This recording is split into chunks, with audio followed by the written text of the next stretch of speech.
terkait pakan dari kambing perah ini, adakah perbedaan antara kambing perah lokal dengan kambing perah impor? Sama. Sama. Secara kebutuhan sama. Atau kita sambil di kandang aja. Oke, siap, makasih. Kita sambil jalan-jalan Ya. sana. Nutrisi terbaik itu memang untuk hewan perah ya. Betul. Baik rata-rata itu segitu, ya. kambing, domba Betul. ataupun sapi mungkin Ya, gitu. betul. Nah, itu nanti tinggal kita terjemahkan ke tadi jenis pakannya, Jenis konsentrat PK-nya berapa, legumnya berapa kilo, Iya. rumputnya berapa kilo. Oh ya, dokter kira-kira dalam satu hari satu ekor itu berapa, Dok? Kebutuhan secara bisnisnya? Oh, kos pakannya. Kos pakannya. Kos pakan kalau konsentrat sekitar harga hari ini kan mungkin sekitar 6 ribuan 6 lah ya. ribuan untuk 6 konsentrat. konsentrat. Kalau total keseluruhan dengan hijauannya? Total dengan hijauan mungkin sekitar 10 ribuan. Sekitar 10.000 per ekor per hari. Per hari ya, 10 sampai mungkin ya kalau ini 12.000 lah, tapi 12.000 ya, karena total memang ya termasuk agak fluktuatif betul, ya fluktuatif. sekarang pakan. 10.000. Nah, kalau soal pakan segitu, terus tadi terkait genetiknya juga kita sudah bahas. Nah, terkait waktu kawinnya, Dok. Oke. Waktu kawinnya itu kapan dari doro atau mungkin cempe itu bisa dikawinkan, Dok? Oke, kawin pertama kali darah ya, Mas. Jadi gini, kalau ini masuk ke breedingnya ya. Breedingnya. Nah, walaupun memang kalau kita bicara perah, memang pasti akan melakukan breeding. Breeding. Karena susu itu kan harus dihasilkan Ketika ada kelahiran. Betul. Jadi memang prinsipnya ketika kita beternak perah, kita pasti melakukan breeding. Nah, kalau untuk penentuan waktu kawin darah pertama kali, kita pakai standar bobot, Mas. Pakainya standar bobot. Standar bobot. Jadi bukan standar umur, Dok? bukan standar umur. Jadi secara prinsip ternak itu bisa dikawinkan ketika dia sudah mencapai 60-70% bobot dewasanya. Oh gitu. Itu yang kita sebut sebagai dewasa tubuh, Mas. Dewasa tubuh. Ya, secara reproduksi kan ada dua istilah ya, ada dewasa kelamin, ada dewasa tubuh. Kalau dewasa kelamin itu ya begitu organ reproduksinya sudah bekerja, itu sudah mencapai dewasa kelaminnya. Kalau betina biasanya ditandai dengan birahi. Birahi. Itu kan rata-rata kalau kambing domba misalkan itu dikawinkan sudah bisa bunting. bunting. Tetapi untuk produktivitasnya masih belum begitu Betul, bagus. Nah, betul. sekarang terkait untuk produktivitasnya itu berarti kita menggunakan standar yang standar bobot. bobot. Ah. Jadi 60 sampai 70% bobot dewasa. Iya. Kalau kita pakai kasus kambing ini atau contoh Iya. di kambing, anggap tadi kita bobot dewasanya 50 kilo per ekor, berarti dia bisa dikawinkan ya ketika bobotnya kurang lebih 30 kilo. 30 kilo. Kita pakai standar itu. 60% dikali 50 kilo, ketemunya 30 kilo. Ya. Nanti 30 kilo. umur rata-rata untuk Rata-rata mencapai bobot itu umur berapa? 10 sampai 12 bulan, Mas. 10 sampai 12 bulan. 12 bulan. Berarti sudah benar-benar matang secara reproduksi dan secara produktivitasnya bagus itu di umur 10 sampai 12 bulan. Betul, dengan standar tadi, Standar tadi. bobot. Nah, sebenarnya kan prinsipnya gini, Mas. Tujuan kita mengawinkan itu kan supaya lahir atau kita mendapatkan individu baru ya. Ya. Nah, penentuan tadi bobot itu sebenarnya kita itu mau memastikan si induk itu bisa menghasilkan individu baru. Ya. Standarnya apa? Induk itu bisa mensupport kehidupan si anaknya Anakan. nanti. Yeay. Nah, kalau tadi masih terlalu kecil, bobotnya terlalu kecil dikawinkan, biasanya kan perkembangan janinnya tidak akan bagus. Betul. Apa yang terjadi? Lahirnya kecil, bobotnya rendah, kemudian lahirnya lemah.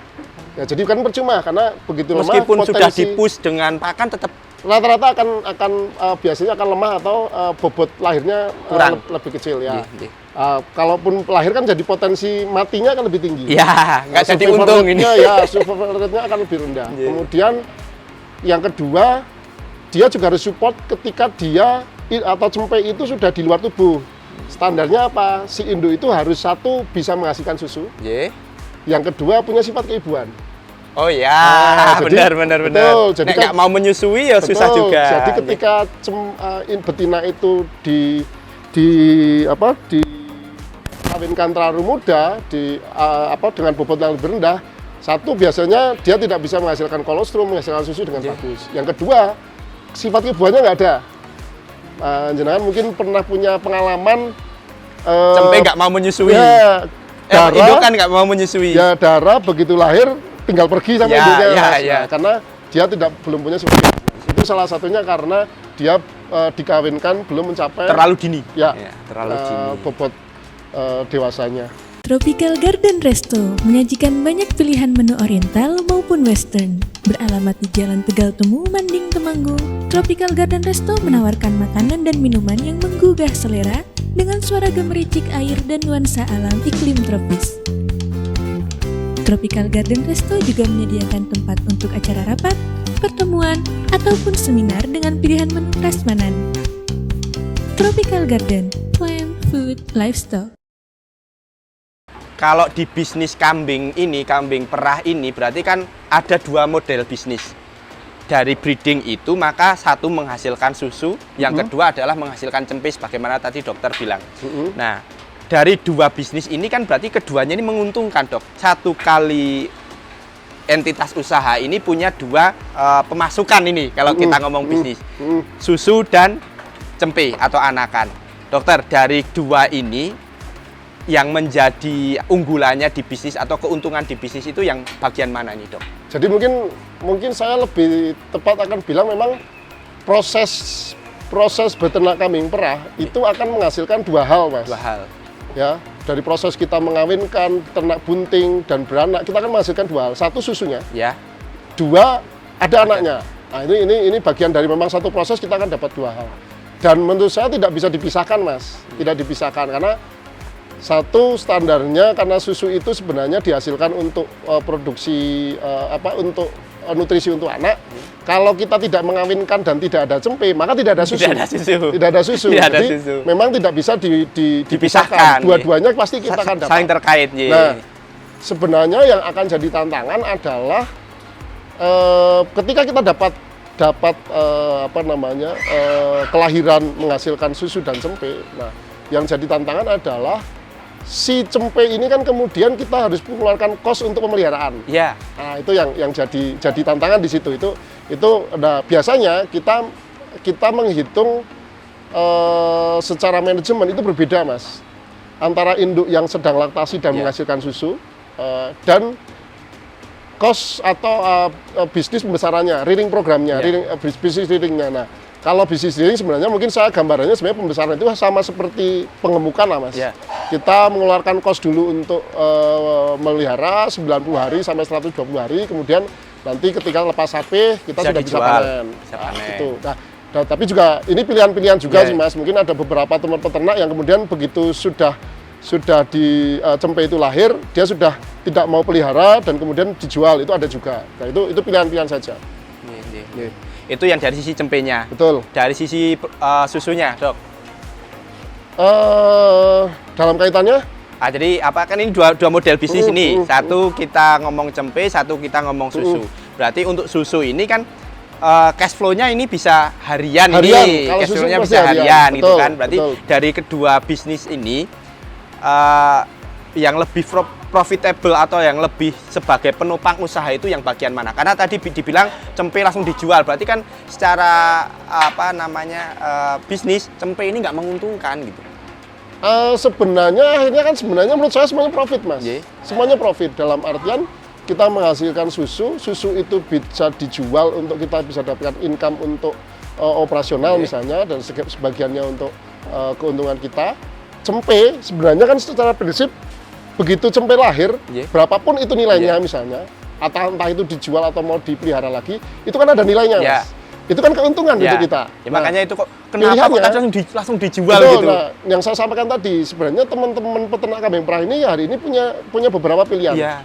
Cempenya mau dipelihara dulu sampai lepas sapih misalnya, kemudian nanti dijual, karena nilainya pasti akan naik. Pasti lebih tinggi. Ada juga kan ini kaitannya sebenarnya pilihan lah, sekali lagi pilihan. Ada orang yang kemudian saya mau hanya pelihara induknya saja, cempenya tidak mau saya pelihara, jadi dia mengambil keuntungan lebih awal. Gitu. Sebenarnya gitu, dia mengambil keuntungan begitu cempe lahir kemudian dijual. Kalau di tempat Bestari Farm ini sistem bisnisnya yang diambil yang mana, dokter? Kita pelihara, Mas. Kita pelihara. Semua cempe yang lahir di sini kita pelihara. Berarti cempe dari peranakan impor ataupun cross dipelihara di sini. Dipelihara semua. Boleh lihat cempe-cempenya, dokter? Boleh, monggo. Di sebelah mana, dokter? Kita ke sana, kita di bawah, Mas. Akikah Al-Baqi, layanan akikah siap saji di Temanggung. Pesan hewan akikah kini sangat mudah. Order pakai HP-mu, pesanan kami antar ke rumah. Akikah Al-Baqi, akikah yang bernilai sedekah, karena 35% keuntungan akan didonasikan untuk Rumah Quran Zabisa. Akikah Al-Baqi, mudah, amanah, dan sesuai syariat. Oke Mas, ini kita sekarang ada di kandang cempe Mas. Kandang cempe. Ya, ini kalau secara medis kita sebutnya rearing program pembesaran pembesaran cempe tadi karena kita mau mendapatkan susu dari induknya. Secara prinsip berarti cempe ini kan tidak bisa langsung ikut dengan induk. Makanya dipisah gitu ya. Kalau di kami usia sekitar 3-5 hari cempe itu akan dipisah dari induknya. Dapat kolostrum dulu. Betul. Yang penting habis itu dipisah gitu ya. Ya, dipisah. Nah, di sini kita tempatkan di kandang-kandang box individu seperti ini. Kita pelihara, kita beri susu, kita beri starter. Nah, sampai nanti dia sapi. Sampai tidak diberikan susu lagi. Itu kira-kira berapa lama? 2,5 sampai 3 bulanan. 2,5 sampai 3 bulan. Betul. Lagi-lagi kita pakai satu standar bobot, Mas, 12 kilo. 12 kilo. Ya, ketika dia sudah bobotnya 12 kilo. Yang kedua, kemampuan dia untuk makan padat. Konsentrat. Ya, konsentrat. Terutama ini konsentrat. Kalau di sini kan kita berikannya konsentrat. Jadi kalau dia sudah makan kurang lebih 100 gram konsentrat per hari, dia bobotnya sudah 12 kilo, dia kita sapi. Standar 12 kilo itu dari mana, dokter? Sebenarnya gini, secara prinsip cempe itu bisa disapih ketika dia sudah kurang lebih 3 kali bobot lahirnya. Oh gitu. Ya, kalau lahir ini kan cempe kan lahir bobotnya paling sekitar 3 kilo. 3 sampai 4 ya, kilo lah Mas. Makanya kita pakai standar sekitar 12 kilo. Ya, gitu standarnya. Betul. Ini yang cempe apa ini, Dok? Kalau ini kebetulan ini crossbreeding. Crossbreeding. Ya, ini crossbreeding. Jadi ternak lokal kita kawinkan tadi dengan Sanen atau British Alpine. Jadi kan bentuk telinganya masih turun. Ya. Kalau ini pure breed, beberapa ini pure breed. Ini yang British Alpine itu. British Alpine, ibunya impor dari Australia tapi dia sudah lahir di Indonesia. Oh, jadi full blood tapi lahiran Indonesia. Betul. Dokter, ini kok kelihatan nggak ada sungunya ini? Oke Mas. Proses ini namanya disbudding. Disbudding. Ya, disbudding. Jadi secara prinsip kita mau menghilangkan bakal tanduknya, Mas. Oh, gitu. Ya, calon tanduknya itu kita hilangkan dari awal. Kalau domba dipotong ekornya. Kalau domba itu docking ya. Oh, docking gitu. Potong ekor sebenarnya ya ada docking lah gitu ya. Gitu, gitu. Kalau di domba secara manajemen untuk pastur biasanya mereka melakukan docking. Kalau di kambing perah standarnya itu dia tidak bertanduk. Oh, gitu. Alasannya, dokter? Alasannya gini, sebenarnya prinsipnya keamanan.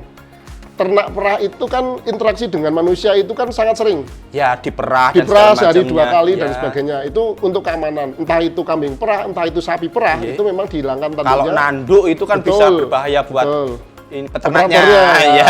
Jadi itu yang kita hilangkan. Jadi kalau yang kami lakukan ketika dia usia kurang lebih 7 sampai 10 hari, kita sudah hilangkan bakal tanduknya. Jadi itu udah nggak mungkin tumbuh lagi? Tidak mungkin tumbuh lagi. Sampai dewasa dia tidak tumbuh lagi. Tidak tumbuh lagi. Itu standarnya seperti itu. Kalau minum susunya, susu penggantinya menggunakan susu apa, Dok? Kita kalau di sini kita pakai susu sapi, Mas. Pakai susu sapi. Yang lebih murah mungkin gitu ya, dokter? Karena secara prinsip kan susu itu nutrisi ya, Mas.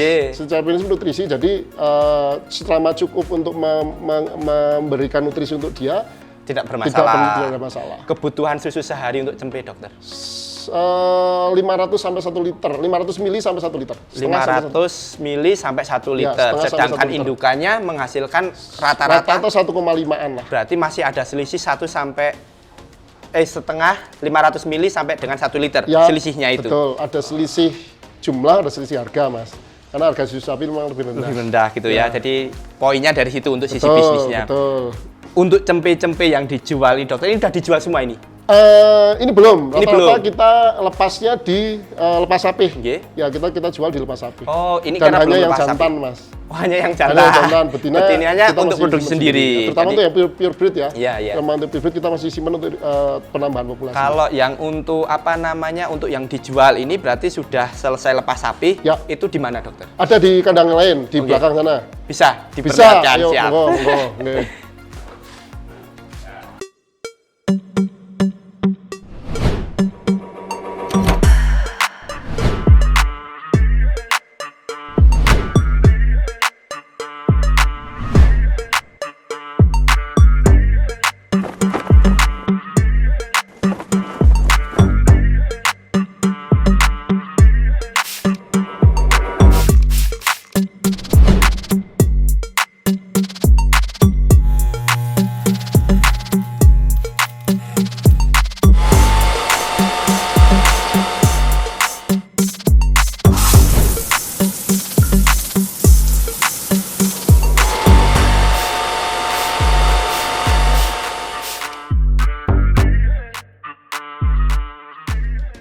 Ini yang koloni-koloni lepas sapi. Jadi kalau tadi ketika dia disusui itu masuk kandang box, Mas, kandang individu.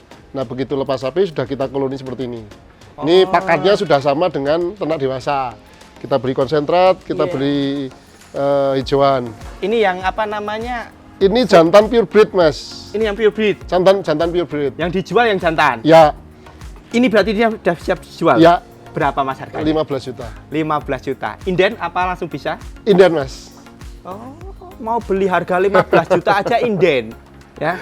Ini Ya. tip kambingnya ini. Nggih. Kambing inden. Berarti kalau rata-rata inden berapa lama? Kita nggak bisa pastikan ya, Mas, karena kita punya betina yang bunting misalnya. Ya kita belum tahu pasti juga keluarnya jantan. Karena yang kita jual kan yang jantan. Oh. Jadi kadang-kadang kita nggak bisa memastikan waktunya juga. Berarti misalkan saya inden itu harus DP dulu atau enggak, dokter? Biasanya seperti itu, Mas. Biasanya DP berapa persen, dokter? Nanti dibicarakan aja. Begitu ya. Jadi teman-teman semuanya nanti kalau teman-teman pengen inden kambing British Alpine, teman-teman bisa menghubungi dokter Adin. Untuk DP-nya nanti teman-teman hubungi sendiri. Contoh kambingnya seperti ini, yang siap jual, yang jantan. Dan untuk yang apa namanya betina tidak dijual karena untuk kebutuhan di kandang Bestari Farm sendiri. Teman-teman semuanya, terima kasih telah mengikuti kami untuk ngobrol bareng Dokter Adin di Bestari Farm Wonosobo. Teman-teman yang mau membutuhkan kambing impor atau kambing impor tetapi sudah apa namanya lahiran Indonesia khusus yang jantan, maka teman-teman bisa menghubungi pemilik Bestari ini yaitu Dokter Adin di nomor yang nanti kami cantumkan. Terima kasih teman-teman. Assalamualaikum warahmatullahi wabarakatuh.